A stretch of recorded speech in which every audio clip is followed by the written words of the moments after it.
이제 성벽 사람 율법 세 번째 시간인데, 느헤미야 이야기의 흐름이라고 말씀드렸죠. 처음에 성벽을 세우고 성벽은 세웠지만 좀 부족했어요. 그 부족함을 사람들이 채웁니다. 뭐 가정이든 교회든 다 그래야 되죠. 뭐 다 갖춰 있는 게 아니잖아요. 사람들이 채워가면서, 부부가 채우고 부모가 채우고 자녀가 채워가면서, 그렇게 부족하면 다 서로 채워가면서 사는 거죠. 그 다음에는 율법이 이제 세워지죠. 율법이라고 하는 것은 단순히 무슨 말씀을 배우는 그런 것이 아니라, 율법을 배움으로써 이스라엘 백성들의 영적인 토대가 닦여지고 또 그들의 믿음이 세워지는 것이라고 이제 말씀을 드렸습니다. 그래서 나팔절에, 우리로 치자면 설날인데 1월 1일에 이스라엘 백성들이 모여가지고, 그날은 원래 그냥 서로 복을 빌어주고 잔치하는 날인데 갑자기 에스라에게 율법을 읽어달라고 이야기하죠. 그래서 영적인 토대가 닦이기 위해서는 말씀을 사모하는 마음들이 필요하다라고 말씀을 드렸고요. 또 그 시대에는 이미 잃어버렸던 고대 히브리어를 계승하고 있었던 에스라가 하나님이 시내산에서 들려주셨던 그 언어로 읽어주고, 또 레위인들이 그 에스라의 고대 히브리어를 또 해석해서 그 의미가 어떤 것인지까지 이스라엘 백성들에게 알려주었습니다. 그래서 그들의 설날은 영적으로도 육적으로도 풍성하고 기쁨으로 가득한 날이었다라고 말씀을 드렸죠. 자, 이제 그래서 두 번째 시간에는 초막절 이야기를 했어요. 하나님의 율법을 듣고 나니 너무 감격스럽고 기쁘고 좋아서 이 말씀을 이걸 정말 전문적으로 배워봐야 되겠다라고 작정한 사람들이 느헤미야에게 찾아갔죠. 그래서 말씀을 배우는데, 말씀을 배우다 보니까 본래 그들의 신년 7월에는 초막절을 지켜야 된다는 말씀이 적혀 있었죠. 그래서 말씀을 배우는 사람들이 그 배운 말씀대로 초막절을 지켰다라는 이야기를 했습니다. 그래서 말씀은 배워서만 되는 것이 아니고 그 말씀대로 살아야 하고, 이스라엘 백성들은 그 말씀대로 행하고 사는 기쁨을 누렸다라고 이제 기록했습니다, 느헤미야가. 그래서 말씀을 배우는 것도 정말 좋은 일이에요. 좋은 설교 말씀 듣고 은혜 받는 것도 중요한 일이지만, 그 말씀을 가지고 세상에 나아가서 내 가정에서, 내가 땀 흘리는 일터에서 그 말씀대로 살고 말씀대로 사는 기쁨을 누리는 것이야말로 그 말씀이 주는 최고의 기쁨이라고 말씀을 드렸습니다. 이제 그 말씀을 가지고 이제 오늘은 또 다른 이야기가 나와요. 오늘은 회개하는 이야기입니다. 자, 8장 마지막 절을 보면 18절이죠. 8장 18절을 보면 에스라가 첫날부터 끝날까지 날마다 하나님의 율법을 낭독하고 무리가 이레 동안 절기를 지켰다 이야기합니다. 초막절은 일주일 동안 지키는 절기입니다. 그런데 일주일 동안 절기를 지키고 8째 날에 규례를 따라 성회를 열었다고 해요. 그러니까 초막절은 일주일 동안 지키는 것인데, 초막절 다음 날 하루를 또 다른 성일로 지키는 게 있었어요. 그게 레위기에 나오는 이야기인데, 이 레위기 23장에 보면 초막절 일주일을 지킨 다음에 그 다음 날도 성회로 모여서 하나님 앞에 화제를 드려라, 이렇게 이제 명령을 합니다. 근데 이게 정확히 무슨 절기인지는 자세히 설명이 안 나와요. 다만 우리는 이 유대교의 전통을 통해서 그 레위기가 말한 초막절 다음 날 지키는 절기가 뭔지를 알 수가 있어요.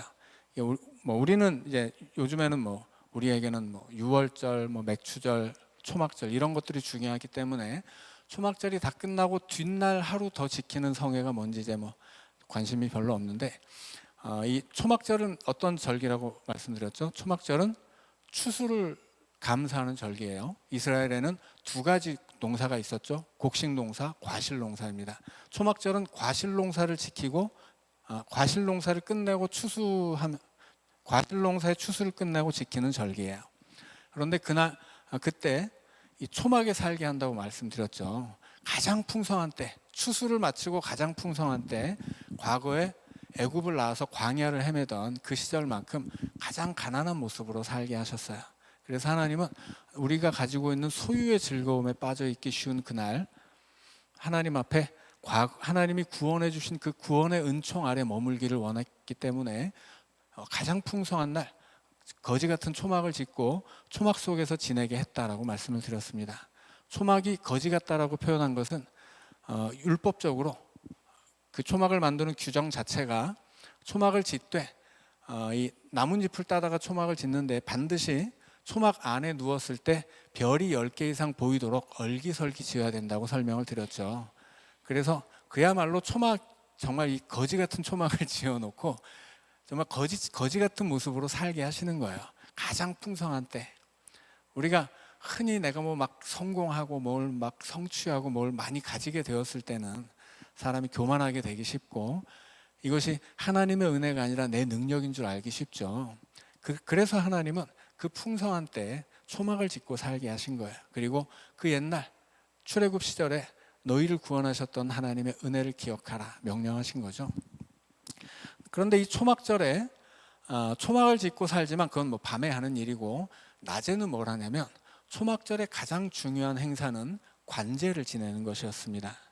관제는 뭐냐면 물이나 기름, 술 같은 액체류를 하나님의 그 제단에 부어서 드리는 제사예요. 그래서 이것을 전제라고 하기도 하고 관제라고 하기도 해요. 액체를 부으니까 어떻게 됩니까? 기울이기만 하면 한꺼번에 다 쏟아지는 거예요.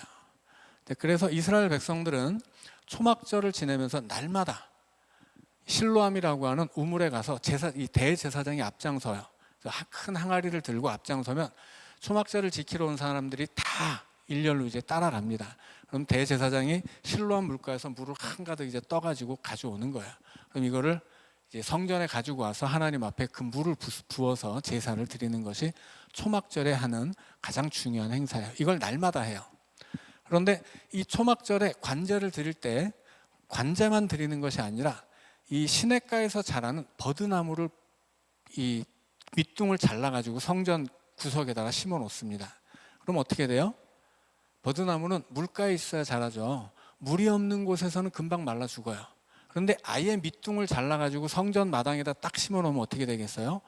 이놈은 그냥 죽은 놈이에요. 그런데 이스라엘 백성들이 그 버드나무를 성전 마당에다 심어 놓고 그 관제를 드린 다음에 그 버드나무 옆을 돌아요. 한 바퀴씩 돌면서 기도를 합니다.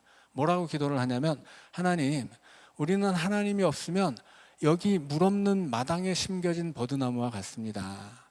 우리가 하나님 앞에 물로 번제를 전제를 부어서 제사를 드리듯이 우리의 삶에 하나님의 한없는 은혜의 물을 쏟아 부어 주십시오. 이런 기도를 드리는 거예요.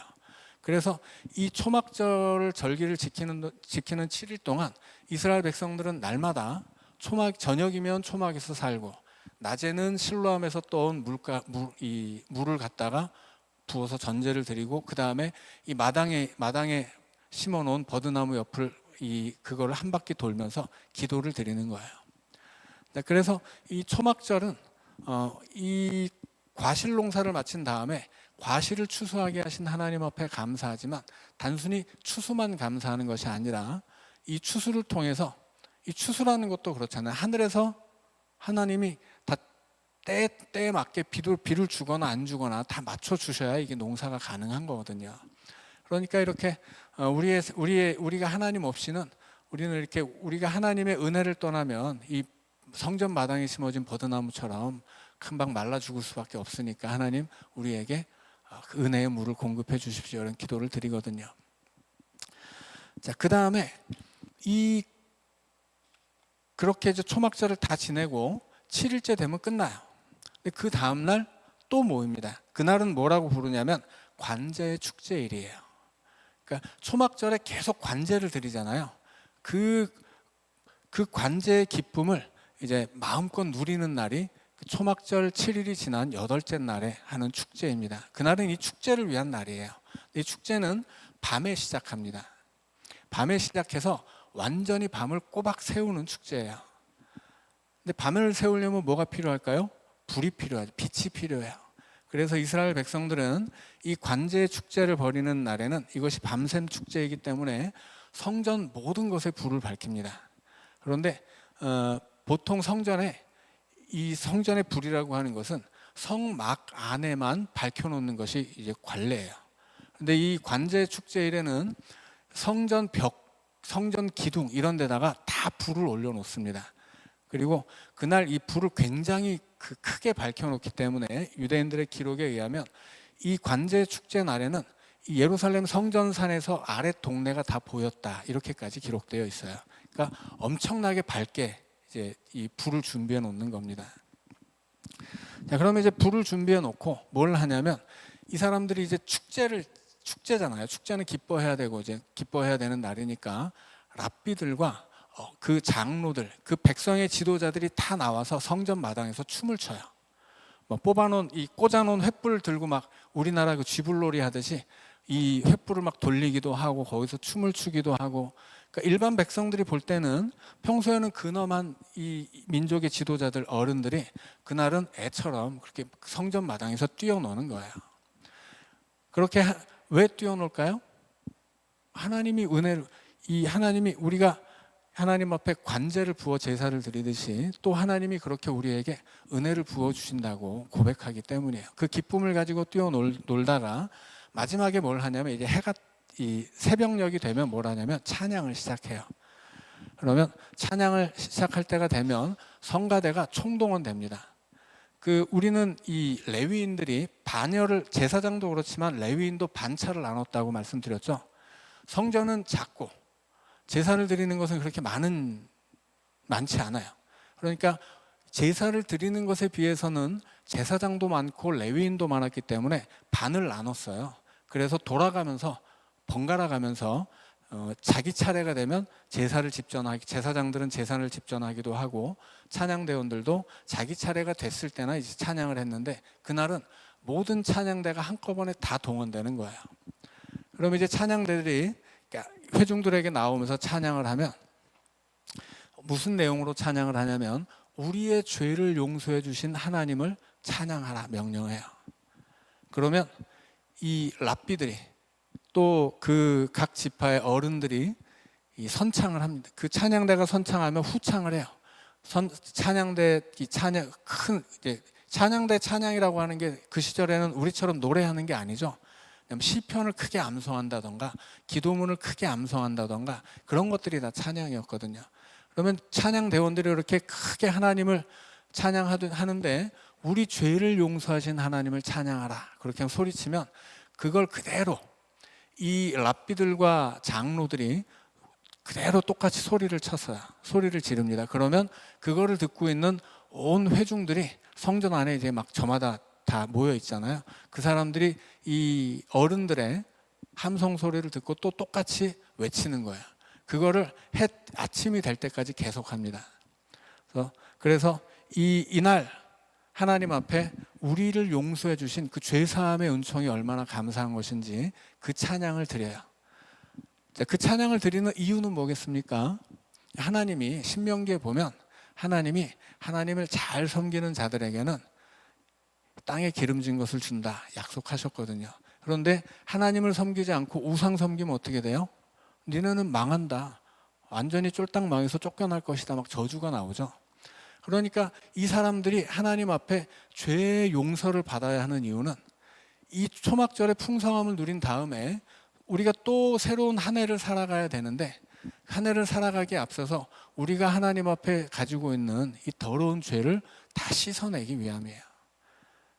요한복음을 보면 예수님이 초막절 마지막 날 그 다음 날에 그러니까 관제 축제를 마친 그 아침에 예수님이 누구를 만나냐면 간음하다가 잡혀온 여인을 만납니다. 그러니까 이 바리새인들이 관제 축제를 벌이는 그 전날 밤에 그 축제에 참여해서 하나님을 찬양하지 않고 죄 지은 여자를 찾아다닌 거예요. 그래서 예수님 앞에 이 간음하다 잡혀온 여인을 끌고 오죠. 예수님한테 묻죠. 이 여인을 어떻게 할까요? 평소에 네 얘기대로라면 용서해 줘야 되는데 용서해 주라고 하면 어떻게 하겠습니까? 모세의 율법을 어기라는 것이냐? 그 간음한 여인은 돌로 쳐야 되니까 용서해 주자고 하면 율법을 어긴다고 할 것이고 율법대로 처리하자고 하면 그럼 사랑이 없다고 이제 욕할 테죠. 자, 그때 예수님 뭐라고 말씀하셨어요? 죄 없는 자가 돌로 쳐라 말씀하시죠. 그래서 어른들부터 차례대로 부끄러워서 돌아갔다고 기록되어 있어요. 그 아침에, 그 아침이 될 때까지 이스라엘 백성들은 뭘 한 거예요? 내 죄를 용서해 주신 하나님을 찬양하는 거예요. 이제까지 밤새도록 내 죄를 용서해 주신 하나님을 찬양한 사람들이 죄 지은 사람을 발견했는데, 너 죄 없으면 한번 돌 던져봐 말씀하니까 돌을 못 던진 거다라고 하는 거죠. 자기들은 밤새 내가 하나님 죄인입니다, 나 죄 지었습니다, 그런데 용서해 주셨으니 감사합니다, 이렇게 하나님을 찬양한 다음에 죄 지은 사람을 발견하고 돌을 던지려니 양심의 찔림을 얻은 거예요. 그래서 사람들이 어른들부터 차례대로 돌아가게 되죠. 왜냐하면 어른들이 선창을 하거든요.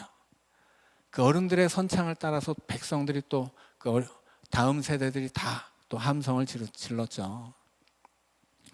그래서 요한복음의 이야기에서 그 간음한 여인이 무사히 돌아갈 수 있었던 이유는 특별히 그 전날 밤에 이 관제 축제를 벌이고 내 죄를 용서해 주신 하나님을 찬양한 백성들이 죄가 발견된 여인을 향해서 감히 돌 던지지 못하도록 양심의 찔림을 받았기 때문이었다라고 하는 거예요.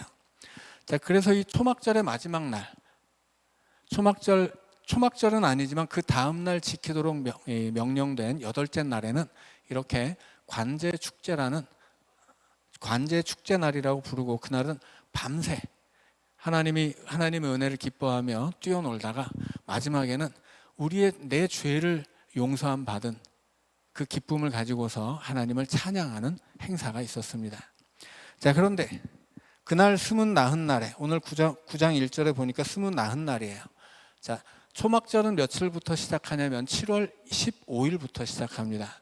7일을 초막절을 지키고 8일째 관제 축제일까지 지키죠. 그러면 며칠이에요? 22일이에요. 22일인데 22일 저녁에는 밤을 샜기 때문에 23일에는 뭐 해야 돼요? 쉬어야 돼요. 밤을 샜기 때문에 쉬고 그 다음날 또 모인 거예요. 그러니까 지금 이 사람들이 처음에 나팔절이라고 해서 7월 1일에 모이고, 그 다음에 어떻게 했어요? 7월 15일에 또 모이고, 초막절이 끝난 그 다음날 또 모였다라고 하는 거죠. 계속 모이고 있는 거예요. 왜 계속 모이고 싶을까요? 그들이 하나님의 말씀에 감동을 받았기 때문입니다. 그 말씀을 사모하고 그 말씀이 채워졌을 때 기뻐하고 그 말씀대로 행하는 기쁨을 알게 된 다음에는 이제 초막절을 다 마치고서 관제 축제를 벌였잖아요. 그리고 그 관제 축제 마지막 행사를 통해서 나의 죄 사함을 기뻐하고 그 내 죄를 사해 주신 하나님께 찬양을 드렸거든요. 그런데 이게 부족했던 거예요. 집으로 갔다가 도로 나왔어요. 도로 나와서 뭐 합니까? 내가 하나님 앞에 회개해야 되겠다. 내가 하나님 앞에 하나님께 나를 용서해 주셔서 감사하다고 찬양 드렸는데 내가 지은 죄가 아직도 크고 이 죄가 아직도 나를 떠나지 못했구나, 이런 깨달음이 온 백성들에게 있었다는 것입니다. 그래서 이 백성들이 관제 축제를 마치고 밤을 샌 다음에 그날 하루는 쉬고 그 다음날 또 모인 거예요. 또 모여서 뭐 합니까? 금식하며 굵은 베옷을 입고 티끌을 무릅쓰며, 이것은 금식하는 모습이에요. 회개하는 모습입니다. 금식이라고 하는 것은 구약에서는 회개의 문이라고 합니다. 회개하려면 금식을 통해서 시작을 하는 거야. 그리고 굵은 베옷을 입고 티끌을 무릅쓰고, 티끌을 무릅쓴다는 것은 죄를 뿌린다는 거예요. 그래서 죄를 뒤집어 쓴다라고도 이제 표현하죠. 그래서 이스라엘 백성들이 신년 축제에 모여서 말씀을 배우고 초막절에 모여서 말씀을 지키고 그 다음에 초막절이 끝난 다음에 또 회개하기 위해서 모였다라고 하는 것입니다. 그래서 회개를 하는데 2절에 보면 이방 사람들과 절교하고 자기의 죄와 조상들의 허물을 자복합니다. 자기의 죄만 자복하는 게 아니라 조상들의 죄를 왜 자복할까요? 뭐 조상들 흉보는 걸까요? 우리 조상들이 이런 잘못을 저질렀습니다. 이건 뭐 흉보는 것처럼 들릴 수도 있는데 그런 얘기가 아니고, 이스라엘 백성들이 조상 때부터 하나님을 버리고 우상 숭배한 것을 회개하는 겁니다. 그래서 지금 이스라엘 백성들도 지금 하나님 앞에 초막절을 지키고 있는 이스라엘 백성들도 우상을 섬기고 있었고 그들의 선조들도 우상을 숭배하고 있었던 거예요. 그래서 그래서 나라가 멸망한 것이고 그 우상 숭배 때문에 가나안 땅에서 쫓겨나서 바벨론까지 잡혀갔던 것이고 거기서 다시 회개했기 때문에 돌아올 수 있었던 거거든요.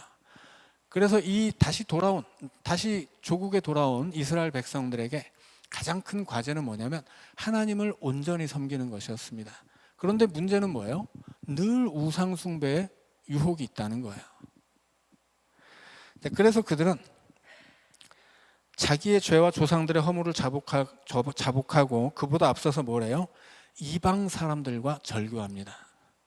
이방 사람들과 절교가 먼저 나오는 이유는 뭐예요? 이게 우상 숭배의 근본이 출발이기 때문입니다. 말씀드렸듯이 이스라엘 백성들은 이 고향으로 돌아왔는데 아무것도 없어요. 아무것도 없고 자기들은 가진 것도 없고 약하기도 하거든요. 그래서 도움을 받아야 돼요. 그런데 하나님의 도움을 받아야 되는데 이 사람들이 이방인들에게 손을 벌리고 이방인들의 도움을 받습니다. 그래서 도비아 같은 사람들이 이스라엘 안에 깊숙이 침투해 있었다고 말씀을 드렸죠.